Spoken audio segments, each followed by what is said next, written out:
ndụ nka nka oru onye ya rukwa ibe yo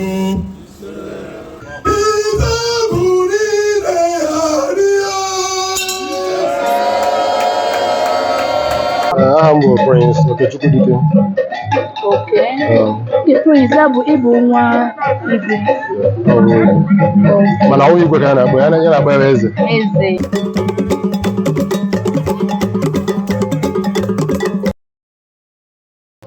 Hey guys, I'm live and direct at Izuogu. Guys, I'm so happy today because we have commenced our Ikeji Cultural Festival. You know guys, so today I want to show you guys some things. Just stay tuned, okay? So right now I want to go inside, interview one or two persons inside. From there you guys will know what is happening. So I'm still your favorite girl, Adam as Shomzi. So if you don't know me, you can go to my page at Shomzi Official TV to know one or two I'm doing there. I promise you will learn a lot of things from that my page. If I carry it today, we'll get you today. Okay, so guys, let's go inside. Come on.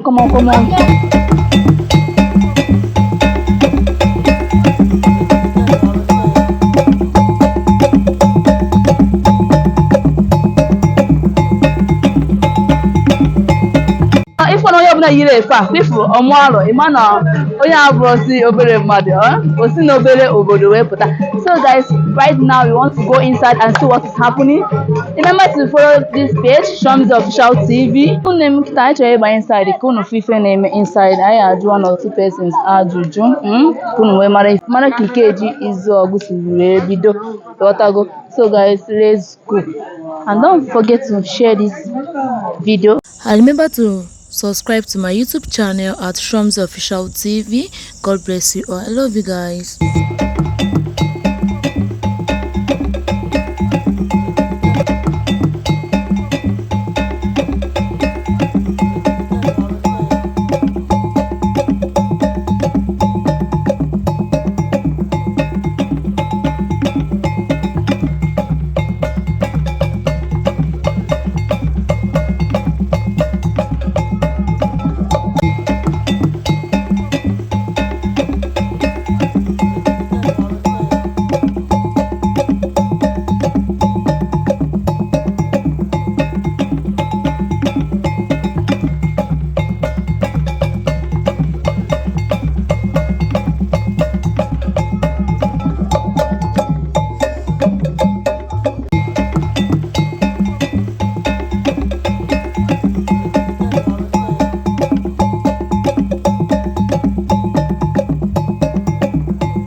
So guys, right now I want to enter inside, you understand? So let's go inside. They want to start playing. Like I'm going to video any occasion I get going to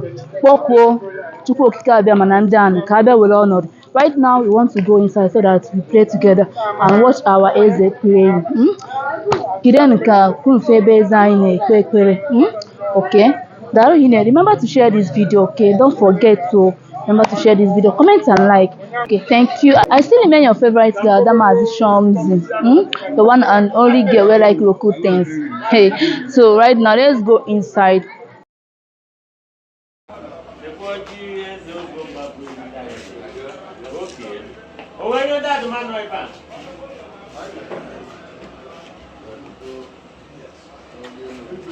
So, mamano.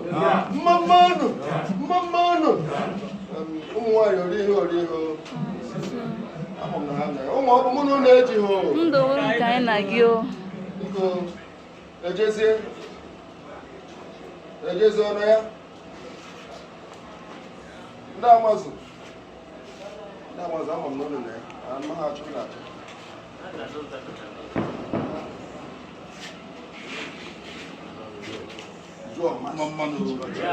mmanụ ya nwoke nọ ebe a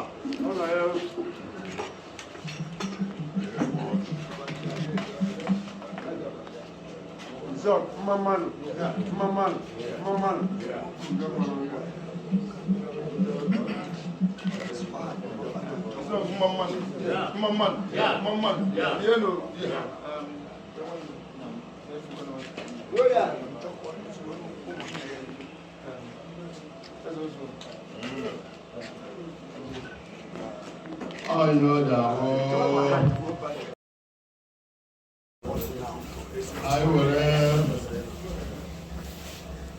akpọkwu onye nwe anyị nụ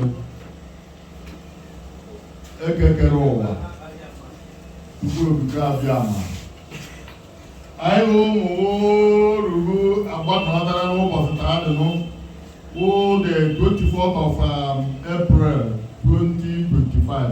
Ọ gịnị ka a na-eme? Ihe a na-eme bụ Ikeji Izuogu kpọmkwem wụrụ OyeEgbugbu ya ka anyị na-asị ekele otuto rụchasịa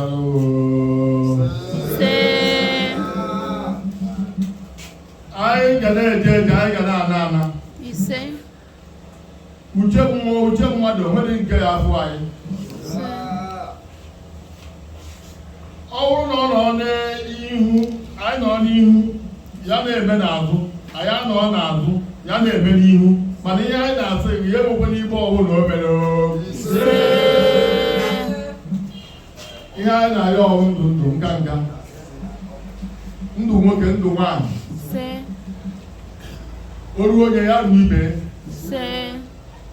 Ikeji nke aha 2025 Ikeji Izuogu anyị na-arịọ na onye ọbụla bịara ya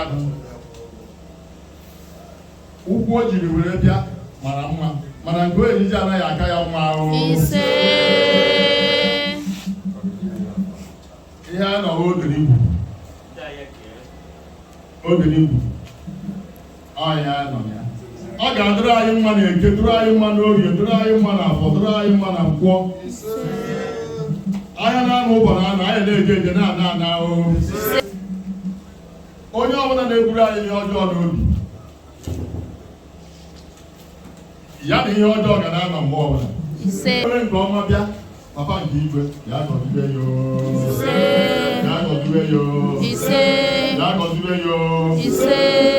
ya n'ododo anyị na-ayọ Chineke tupu okike abịa ma ya nọnyere anyị tupu o si were masị anyị anyị na-esi egwu na-ayọ ka onye nwe anyị bịa gọzie anyị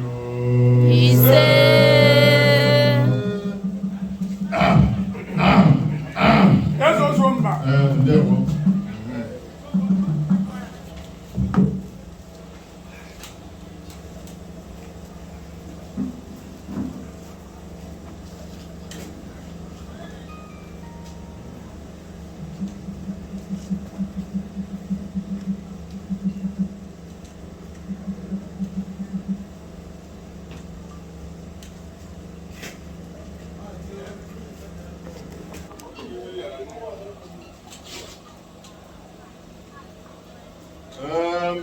ndị be anyị biko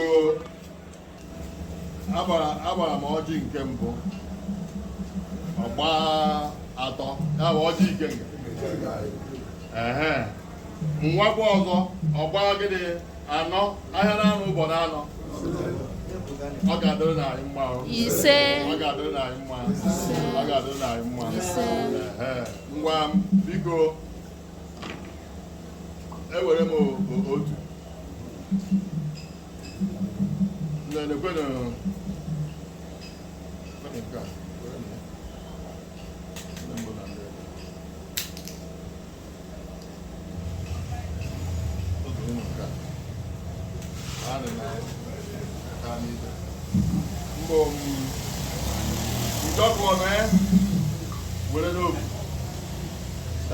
Imogo Amadu na mteruwe o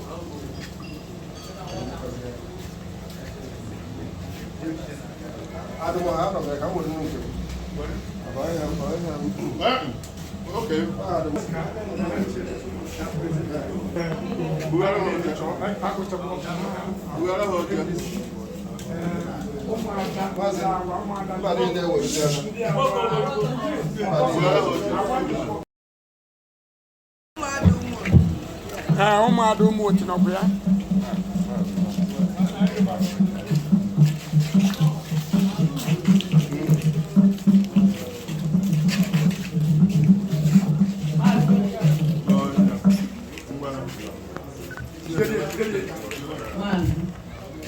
Carry you one our autonomous. Now will be amazing. Praise the Lord.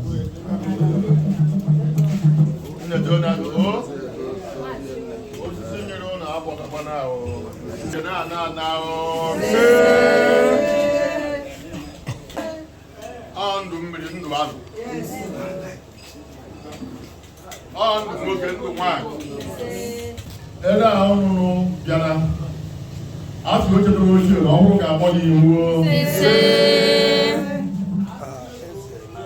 ama na onye isi unu ọ na-achịta ụlọ ọfụma ya mere ndị asị unu aka biko ka a nọ ọnọdụ anyị anọba na-echi a ga-adịrị anyị mma na-eke, dụrụ anyị mma n'oge, dụrụ anyị mma na afọ, dụrụ anyị mma na nkwọ, anya na-alụ ụbọchị anyị na-eje eje na-ana ahụ udo dịrị unu.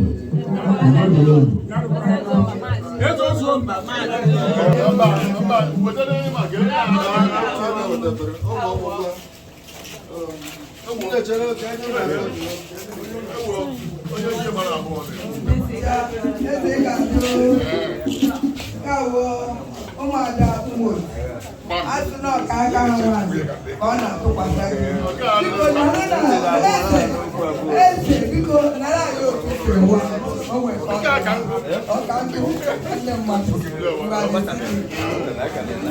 biko unu ga-eje were oche n'ibe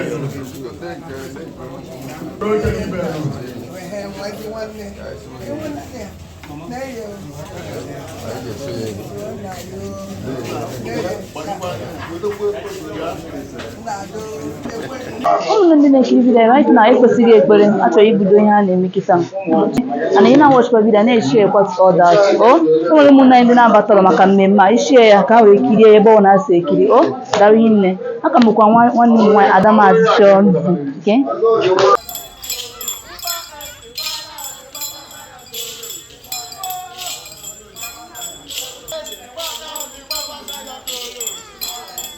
Marathon. Data ka anyị na-ebido Ikeji 1925. Make sure na ị na-ekiri this video share kwa to others ka mara otu Izuogu si eme ife ha. Daalụ nne. Biko na fan of life na obi Izuogu. Biko na afọ ekesigo ọjị taa ka anyị bido ihe a na-eme. Daalụ nne.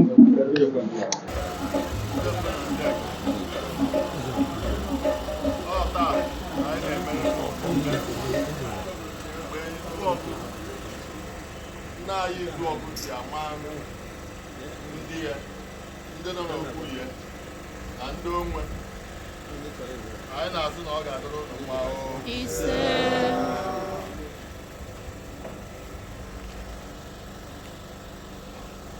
ọ ga-adịrị anyị mma ọ ga-adịrị anyị mma ọ ga-adịrị anyị mma n'Eke n'Orie n'Afọ na Nkwọ ahịa na-anụ ụbọ na-anụ anyị na-eje eje na-ada anahụ ọchọ ka o ji eme anyị na-asịkwa briz brie buo ya n'oke osimiri ndụ nka nka o ruo onye ya rukwa ibe ya onye ahụ gwara m ibe ya efune biko tupu okike abịa ma anyị na-ayọ